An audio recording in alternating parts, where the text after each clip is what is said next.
Right. Guntur జిల్లా పొన్నూరులో దొంగల ముఠాను పోలీసులు అరెస్ట్ చేశారు. ఆర్టీసీ బస్సులో బంగారు ఆభరణాల చోరీలకు పాల్పడుతున్న ముఠాని ప్రయాణికులు పట్టుకున్నారు. అనంతరం దొంగల ముఠాను పోలీసులకు అప్పగించారు. 4 మహిళల్ని పోలీసులు అదుపులోకి తీసుకున్నారు. ఈ ఘటనపై పోలీసులు కేసు నమోదు చేసి దర్యాప్తు చేస్తున్నారు. ఇదే అంశానికి సంబంధించి పూర్తి డీటెయిల్స్ మా కరెస్పాండెంట్ రవికృష్ణ అందిస్తారు. రవికృష్ణ,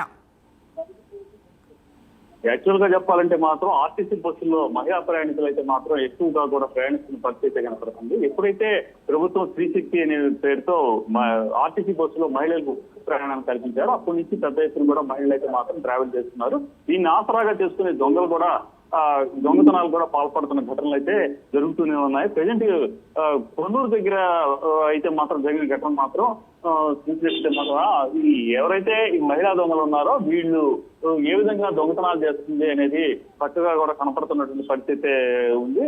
బాపట్ల నుంచి కొన్నూరు వస్తున్నటువంటి బస్సు ఏదైతే ఉందో ఆ బస్సులో మహిళలు రష్ గా ఉన్నారు. చాలా రష్ గా ఉన్నటువంటి సమయంలో ఆ మహిళలోనే ఉన్నటువంటి దొంగలు చూపుగా వచ్చినటువంటి దొంగలు మాత్రం ఒక మహిళ మెడలో ఉన్నటువంటి ఒక చైన్ ని అయితే తీసేసుకోవడం జరిగింది. ఆ తర్వాత మరో మహిళకి సంబంధించినటువంటి బంగారు ఆభరణాలు కూడా దొంగిలించిన నేపథ్యంలో అది గమనించినటువంటి పక్కన ఉన్నటువంటి ప్రయాణికులు అయితే వాళ్ళని అక్కడ పట్టుకున్నారు, చాకచక్యంగా పట్టుకున్నారు. దాంతో ఒక్కసారిగా కూడా ఆ మహిళల్ని ప్రశ్నించిన సమయంలో అక్కడ ఉన్నటువంటి మొత్తం వాళ్ళకి సంబంధించిన వాళ్ళు 4 ఉన్నట్టుగా కూడా గుర్తించారు. వెంటనే పోలీసులకి ఫోన్ చేయడం జరిగింది. పోలీసులు అక్కడికి మాతవరం దగ్గరకి రావటం, ఆ తర్వాత వాళ్ళని తీసుకొని పొన్నూరు రూరల్ పోలీస్ స్టేషన్ తీసుకురావడం జరిగింది. ప్రధానంగా కూడా వీళ్ళైతే మాత్రం కర్ణాటకకు సంబంధించినటువంటి మహిళలుగా గుర్తించారు. కర్ణాటక నుంచి కేవలం దొంగతనం చేయడానికి ఒక ముఠాగా ఏర్పడి ఇక్కడికి వచ్చినట్టుగా తెలిసింది.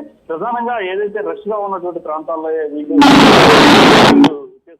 చేస్తున్నట్టుగా కూడా విచారణలు అయితే బయటపడినట్టుగా కూడా తెలుస్తుంది. ఇదే విధంగా కూడా వాళ్ళైతే చాలా చోట్ల కూడా ఆర్టీసీ బస్సుల్లో మెడలో ఉన్నటువంటి ఆభరణాలు దొంగిలించినట్టుగా కూడా తెలుస్తుంది. మరింతగా కూడా సమాచారం రాబట్టే దిశగా పోలీసులు అయితే మాత్రం విచారిస్తున్నారు. వీళ్ళతో పాటు మరికొంతమంది ఉన్నట్టు అసలు టీము కర్ణాటక నుంచి ఎంతమంది వచ్చారు అనే దాని మీద కూడా విచారిస్తున్నట్టుగా కూడా తెలుస్తుంది.